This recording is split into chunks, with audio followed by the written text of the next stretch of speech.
رسول اللہ صلی اللہ علیہ وسلم نے فرمایا پیسہ کمانے سے منع نہیں, پیسے کو مسلط کرنے سے منع کیا. ہدف یہ نہ بناؤ. دیکھو پرندہ بھی صبح, پرندہ یہ نہیں کرتا کہ اللہ پہ توکل کرے تو اب گھونسلے میں ہی دھرنا مار کے بیٹھ گیا, میں نے صبح جانا ہی نہیں. یہ کوے جتنے ہیں نا یہ وہیں بیٹھ گئے, لیاری میں بیٹھ گئے اور سرجانی ٹاؤن میں بیٹھ گئے کہ چھوڑو یار اللہ پہ توکل کرنا ہے, رزق خود بخود یہیں آئے گا.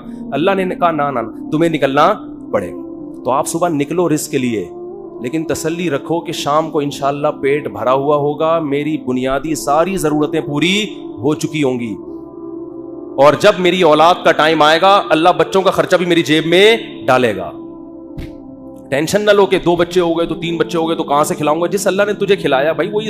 دیکھو ماں کی چھاتیوں میں دودھ پہلے پیدا ہوتا ہے, بچہ بعد میں پیدا ہوتا ہے, یہ بتانے کے لیے کہ اس کا پیدا کرنے والا اس کے رزق سے غافل نہیں ہے. ہر چیز میں گوروں کی طرح کیلکولیشن نہ کیا کرو بیٹھ کے. گورے کیا کر رہے ہوتے ہیں, دیکھ رہے ہوتے ہیں میرے پاس ابھی $10,000 ہیں تو ایک بچہ ہو گیا تو اس میں اتنا کیلکولیشن کر کے اتنا بچ رہا ہے, اتنا انویسٹمنٹ کیا, دوسرا ہو گیا تو یہ تو کیلکولیٹر کہہ رہا ہے یہ نہیں ہو سکتا. قرآن کیا کہے گا, او بھائی تو پیدا تو ہونے دے.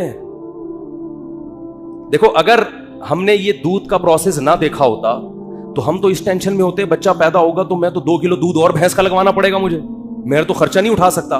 اللہ کہتے ہیں پیدا ہونے دے, اس کی ماں کی چھاتیوں میں دودھ اسی وقت پیدا کروں گا جب یہ پیدا ہوگا, اس سے پہلے نہیں. ہم کہتے نہیں پہلے پیدا ہو ہے بھائی, پہلے ماں کی چھاتیوں میں دودھ آئے پھر ہم دیکھیں گے ہاں بھائی آ گیا ہے دودھ, اب بچہ پیدا ہوگا. اللہ کہتے نہیں, مخلوق کو آنے دو پہلے, رزق بعد میں آئے گا اس کا. تو اس لیے بھائی رزق کمانا ہے, رزق کی ٹینشن نہیں لینی. اب آپ کہہ سکتے ہو کہ ٹھیک ہے ہم رزق کی ٹینشن نہیں لیتے, کماتے ہیں, لیکن ہم تو دیکھ رہے ہیں کمانے کی کوشش کر رہے ہیں. وہ وسیم بھائی کے پاس تو اتنا پیسہ آ گیا, فلاں کے پاس تو اتنا آ گیا, میں وہیں کا وہیں کھڑا ہوں. ہمارے کزن تھے کیا ہیں, وہ تھے سے تھے نہ بن جائے. وہ اکثر کہا کرتے تھے, یہ بات تو کہتے تھے اب نہیں کہتے, اللہ کا شکر اب دیندار ہے, کہتے یار مجھے ٹینشن اس بات کی نہیں ہے کہ میرے پاس پیسہ نہیں ہے, مجھے ٹینشن اس بات کی ہے کہ میرے جتنے دوست ہیں ان کے پاس آ گیا اور میں وہیں کا وہیں. تو یہ ایک مستقل ٹینشن ہے. دیکھو اس کا نبی صلی اللہ علیہ وسلم نے حل کیا بتایا, پرندے کی مثال دی ہے. پرندہ کمپٹیشن میں کبھی بھی نہیں آتا, سمجھ رہے ہیں. پرندہ یہ نہیں کرتا کہ وہ والے چڑیا نے وہاں جگہ اس لوکیشن پہ گھونسلہ بنایا بحریہ ٹاؤن کے قریب اور میں لیاری ندی کے اوپر گھونسلہ, نہ. پرندہ کہتے ہیں میرے لیے, میرے بچوں کی حفاظت کے لیے مجھے گھونسلہ چاہیے, لوکیشن کو وہ زیادہ اہمیت نہیں دیتا. میں دشمنوں سے میری حفاظت رہے, ٹھیک ہے نا, سردی گرمی سے میری حفاظت رہے. میں نہیں کہہ رہا آپ لیاری ندی کے اوپر گھر بنائیں, وہ تو حفاظت نہیں رہے گی آپ کی, کیونکہ ندی تو ندی ہے نا. تو آپ نے یہ سوچنا ہے کہ مجھے اپنے گھر میں تحفظ کے ساتھ, گھر والوں کے ساتھ رہنے کے لیے چھت چاہیے. یہ چھت اللہ انشاءاللہ میسر کرے گا, چاہے اپنی ہو چاہے کرائے کی ہو. یہ ٹینشن نہیں لینا ہے, یہ ٹینشن کہ میری اپنی چھت ہو کرائے کی نہ ہو, یہ آپ کی بنائی ہوئی ٹینشن ہے. اللہ نے اس رزق کا وعدہ آپ سے نہیں کیا ہے, یہ غریبی ہے, یہ غریبی ہے. بنیادی ضرورت آپ کی سالن روٹی ہوتی ہے نا. ارے بھائی آپ گئے ہوٹل میں, نہاری لے آؤ, 2 روٹی لے آیا, نہاری لے آیا, ایک غریبی منگوا لو گے, 2 منگوا لو گے, اس کے بعد کیا گیا بھائی یہ غریبی ہے, اصل جو پیسے تھے نا وہ پلیٹ کے تھے. اب آپ نے غریبی کو مقصود بنا لیا, آپ جاتے ہی غریبی پہلے منگوا رہے ہو کہ یار 2 نہاری کی غریبیاں لیا. اس کو غصہ آئے گا بھائی غریبی تو ضمناً ہوتی ہے. آج جو غریبی تھی نا, ذاتی گھر غریبی ہے, یہ بنیادی ضرورت نہیں ہے. گاڑی غریبی ہے, بنیادی ضرورت W11 میں بہت اچھی طرح سے پوری ہوتی ہے. ہم نے تو بھائی 20 سال W11 میں سفر کیا ہے اور اللہ کی قسم اب ترستے ہیں کہ W11 میں بیٹھے ہیں, لیکن اب شہرت اتنی ہو گئی کہ وہ بیٹھ نہیں سکتے. اب وہ W11 والا بھی اٹھ کے آ جائے گا کہ میں نہیں چلا رہا, میں گپ شپ کر رہا ہوں آپ سے. ورنہ عامر بھائی W11 کا مزہ آپ نے لیا ہوگا نا. W11 کراچی کی بہترین سوغات ہے بھی جی سے میں 4L میں اللہ دشمنوں کو بھی نہ بٹھائے. جس طرح وہ چلاتا ہے نا اتنی بڑی بس کو, ہم تو جب بھی بیٹھے ہیں 2 فٹ اچھل کے. ہمارے ایک جاننے والے ریٹائر آفیسر تھے, لیفٹیننٹ تھے, وہ بیچارے کراچی کی بس میں نا کہیں پچھلی سیٹ پہ بیٹھ گئے. اسپیڈ بریکر پہ جب اچھل کے دھڑام سے نیچے گرے, ان کی ریڑھ کی ہڈی میں مسئلہ ہو گیا, اسی میں ان کی موت واقع ہوئی ہے. اور نیوی کا آفیسر بیچارہ جنگوں میں شہید نہیں ہوا, جنگوں میں شہادت نہیں ملی ہے, کراچی کی بس نے اٹھا کے پٹکا ہے اور انا للہ.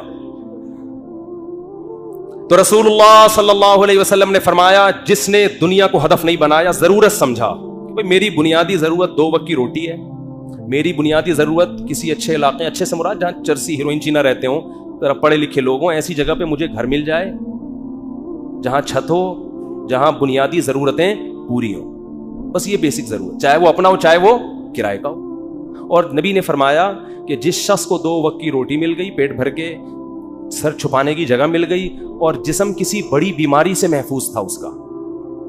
اور ویسے بتاؤں, جب یہ لائف اسٹائل ہوگا نا تو جسم بڑی بیماری سے محفوظ ہی ہوتا ہے عام طور پہ. جسم کسی بڑی بیماری سے محفوظ تھا تو آپ صلی اللہ علیہ وسلم نے فرمایا یہ ایسا ہے گویا پوری دنیا کی دولت سمیٹ کے اللہ نے اس کے قدموں میں رکھ دی ہو. اب اگر یہ ٹینشن لے رہا ہے نا بحریہ ٹاؤن کی اور ڈیفنس کی اور ڈی ایچ اے کی وہ اسکیم میں میں نے, تو یہ غریبی کی ٹینشن ہے, یہ دل میں دنیا کی محبت کی علامت ہے. ایسے شخص کو رسول اللہ صلی اللہ علیہ وسلم نے وعید سنائی کہ یہ مالدار بن تو سکتا ہے مگر اس کے سامنے فقر کا پھندا ایسے لٹکا رہے گا جیسے ایک زندہ آدمی کے سامنے پھانسی کا پھندا, موت کا پھندا لٹک رہا ہوتا ہے. جو اس کی کیفیت ہوگی یہ کیفیت اس کی ہوگی. تو بھائی پیسہ کماؤ, پیسے سے دل نہ لگاؤ. اور دل سے پیسہ نکالنے کا طریقہ کیا ہے؟ خرچ کرو. ہمارے حضرت فرمایا کرتے تھے کہ پہلے زمانے میں بزرگان دین کڑک کڑک نوٹ جلوایا کرتے تھے, 5-5 ہزار کے نا, کہتے جلاؤ اس کو. آج اس کی اجازت نہیں ہے, اس میں نقصان ہے, لیکن دل سے نکالنے کے لیے نا جلواتے تھے. تو آپ جلائیں نہیں, خرچ کریں. کبھی کبھار ایسے گڈی نکال کے کسی اچھے ٹرسٹ میں دے دی, کسی غریب کو دے دی. اور سب سے زیادہ مصداق پیسہ خرچ کرنے کا آپ کے قریبی رشتہ دار ہیں, ان کو دو. آج کل لوگوں نے ہدیے رشتہ داروں میں دینا چھوڑ دیا ہے. بس عید بقرعید پہ کوئی کھانا وانا کھلا دیتے ہیں, بھائی بہن کو لفافے میں گڈی ڈالے پکڑا دے, جلے گا. جب یہ دل جلے نا, اتنا صدقہ ہو کہ دل میں آرے چلیں, تو یہ آرے چلنے سے دل آئینے کی طرح شفاف ہو جائے. شاعر نے کہا ہے نا, آئینہ بنتا ہے رگڑے لاکھ جب کھاتا ہے دل, کچھ نہ پوچھو دل بڑی مشکل سے بن پاتا ہے دل. دل کو دل بنانا تھوڑا ڈیفیکلٹ کام ہے. تو اس کا طریقہ یہ کہ اس میں ذرا رندا چلے گا نا, رگڑا لگے گا. جب ہم وہ کیا کہتے ہیں, وہ جو ریگمال سے گھسائی ہوتی ہے نا, تو صدقہ کرتے ہوئے اتنا بھی نہ کرو کہ کل دوسروں سے بھیک مانگنی پڑ جائے, اتنا بھی نہ کرو, لیکن اتنا ہو کہ لگے کہ دل پہ گھسائی ہو, تھوڑا سا تکلیف ہو. رسول اللہ صلی اللہ علیہ وسلم نے فرمایا سب سے افضل صدقہ یہ ہے تأمل الغنا وتخشى الفقر, کہ آپ کو یہ ہو کہ اگر میں نے صدقہ کیا تو ہو سکتا ہے میں غریب نہ ہو جاؤں کل, اور اگر نہیں کیا تو اس پیسے سے مزید پیسہ بنا لوں گا. اس کنڈیشن میں جب آپ صدقہ کرو گے تو نبی نے فرمایا یہ صدقہ سب سے افضل ہے. اس میں آپ کا دل بہت جلتا ہے, اور اللہ کا وعدہ ہے کہ جو اللہ کے لیے دیتا ہے وہ غریب تو ہوتا ہی نہیں ہے. صدقے سے کبھی مال ہم نے کبھی نہیں کسی سخی آدمی کو غریب ہوتے دیکھا.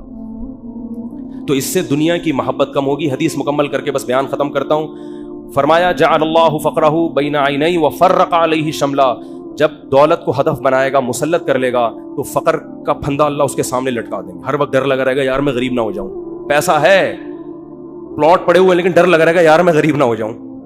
دوسرا فرمایا وفرق علیہ شملا, اس کی فکروں کو اللہ بکھیر دیں گے.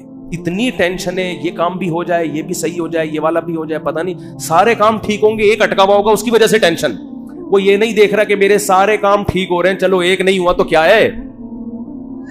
تو اس کی فکروں کو اللہ بکھیر دیں گے, اسے پتہ نہیں چلے گا میری اصل ٹینشن ہے کیا, مجھے سکون ملے گا کس چیز میں, اتنی فکریں. اور فرمایا وَلَمْ يَأْتِهِ مِنَ الدُّنْيَا إِلَّا مَا قُدِّرَ لَهُ, اور جس دنیا کے پیچھے بھاگ رہا ہے ضروری نہیں کہ وہ بھی مل جائے, ملے گی اتنی جتنی اس کے مقدر میں اللہ نے لکھ دی. یہ جو دنیا کے پیچھے بھاگ رہے ہوتے ہیں تو سب کو پیسہ تھوڑی مل جاتا ہے. بہت سے تو وہی موت تک روڈیں ہی ناپتے رہتے ہیں, سڑکیں ناپتے رہتے ہیں, ہاتھ میں کچھ بھی نہیں آتا ان کے. فرمایا ملے گا اتنا جتنا اللہ نے لکھ دیا, تو ٹینشن لینے سے کوئی فائدہ نہیں. تو ٹینشن نہیں لو بھائی. آپ کو کیوں نہیں بھائی, آپ کو صبح آپ نے پراٹھا کھا لیا انڈے کے ساتھ, دوپہر کھانا مل گیا, رات کھانا مل گیا, ضرورت تو 2 وقت کی تھی, مل 3 وقت رہا ہے, انجوائے کرو, مزہ ہے. کیا خیال ہے؟ ہاں بیگم ٹینشن دیتی ہے, یہ بڑا مسئلہ ہے نا شادی شدہ آدمی.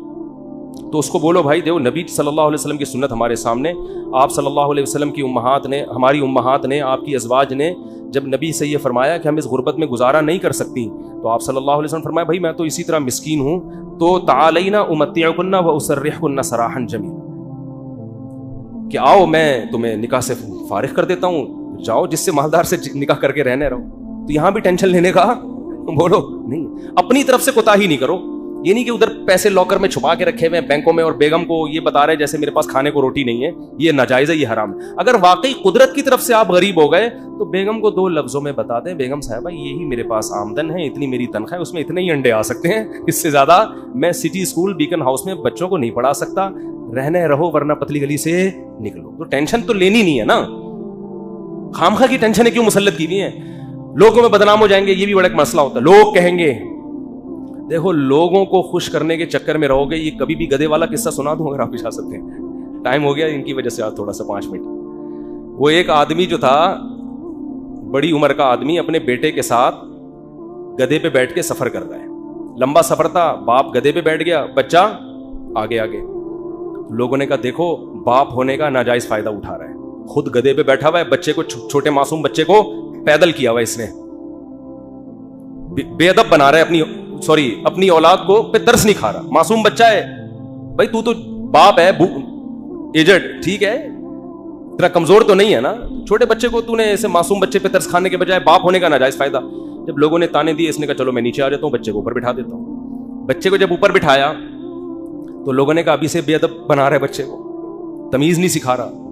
بچے کو باپ بنایا ہوا ہے, خود کیا بنا ہوا ہے, بیٹا بنا ہوا ہے.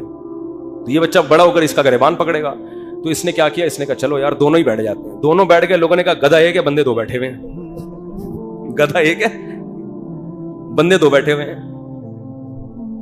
ترس نہیں آ رہا جانور کے, گدھے کے گدھا ہونے کا ناجائز فائدہ اٹھا رہے ہیں. وہ تو گدھا ہے, تم تو انسان ہو نا. یہی تانے ہوتے ہیں لوگوں کے. اس نے کہا چلو دونوں نیچے اتر جاتے ہیں, اب گدھا خالی ہے. لوگوں نے کہا گدھا وہ ہے, حرکتیں ان کی گدھوں جیسی ہیں. بنایا اللہ نے ان کو گدھا, کام ان کے گدھوں جیسے. جب تمہارے پاس سواری موجود ہے تو بے وقوفو پیدل کیوں جا رہے ہو؟ گدھا وہ ہے, کام دیکھو ان کے گدھوں جیسے ہیں. اس نے آگے اٹھا کے دریا میں گدھے کو پھینکا, بولا ایسے ہی ٹھیک. تو بے وقوف تھے. لوگوں کو کہنے دیتے بھائی آپ کو جو سمجھ میں آ رہا ہے آپ اس پر عمل کرو. لوگ جب خود کسی گدھے کے ساتھ سفر کریں گے نا, بھگتیں گے, خود فیصلہ کریں گے ہم نے کیا کرنا ہے. اس لیے لوگوں کی ٹینشن مت لیا کرو. یہ اس کا کوئی خدا کی, لوگ برائی پہ خوش ہوتے ہیں, لوگ برے کاموں پہ خوش ہوتے ہیں, اچھے کاموں پہ لوگ خوش نہیں ہوتے. آپ نے جو کھوپڑی میں آ رہا ہے وہ کرو. جو چیز آپ کی استطاعت میں نہیں ہے اس پہ ٹینشن کس بات کی لے بھائی آدمی. دیکھو جیل میں کوئی قیدی ہو اور رہائی کا انتظام ختم ہو جائے تو ہم کیا کہیں گے اس کے, بھائی تو صبر کر, بس یہی زندگی گزار, ہنسی خوشی اسی میں خوش رہنے کی کوشش. ایک صاحب نے مجھے بتایا کہ ان کو 4 مہینے کی جیل ہو گئی اور وہ جیل بھی غلط کیس میں اندر, باہر نکلے تو بڑے فٹ فاٹ. میں نے کہا, میں ان سے ملا تو میں نے کہا جیل میں جا کے تو لوگوں کی حالت ایسی ہوتی ہے, اور غلط کیس, مجرم بھی نہیں تھے. کہتے ہیں میں جب جیل میں گیا تو مجھے نہیں پتا تھا کب نکلنا ہے میں نے یہاں سے. تو کہہ رہے میں نے کہا اسی کو انجوائے کرو, کانفیڈنس دے.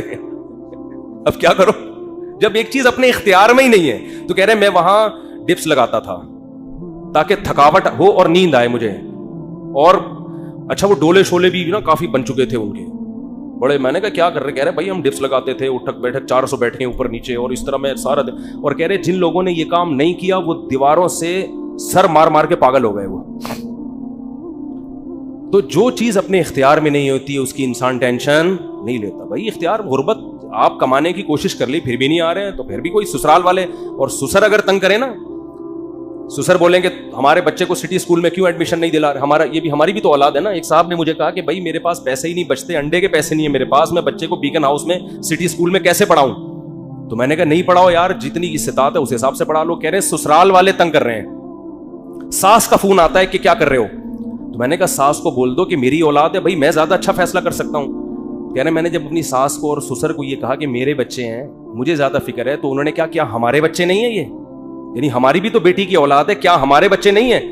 تو وہ داماد مجھے فون کر کے کہہ رہے ہیں کہ میری ساس سسر نے کہا کہ کیا یہ ہمارے بچے نہیں ہیں. تو حضرت اس بات کے آگے میں کیا ہو گیا, خاموش. میں نے کہا یہیں سے تو بات شروع ہوئی تھی, یہیں سے تو بات شروع ہوئی تھی. ان سے کہتے یقیناً آپ کے بچے ہیں, لہذا آدھی فیس آپ اور آدھی ہم دیں گے. زبردست کام ہو گیا, ہٹو بچے ہو گیا یہ. میں نے کہا انہوں نے تو خود جواب دے دیا, فری پھوکڑ کے بچے تو سارے محلے کے اپنے بچے بنا لو. میں نے کہا ان سے بولو سٹی اسکول کی آدھی فیس آپ دیں گے کیونکہ آپ کے بچے بھی ہیں, ورنہ صرف مشورے کی حد تک نہیں ہوتا یہ. تو میں نے کہا بھائی ٹینشن نہیں لے, جتنی تیرے اندر گنجائش ہے ٹھیک ہے, نہیں ہے تو نہیں ہے. تو اللہ سے دعا ہے، وقت پورا ہو گیا، اب ٹاپک پھر اگلے ہفتے انشاءاللہ مکمل کریں گے. اللہ تعالی ہم سب کو سمجھنے کی، عمل کی توفیق عطا فرمائے. وما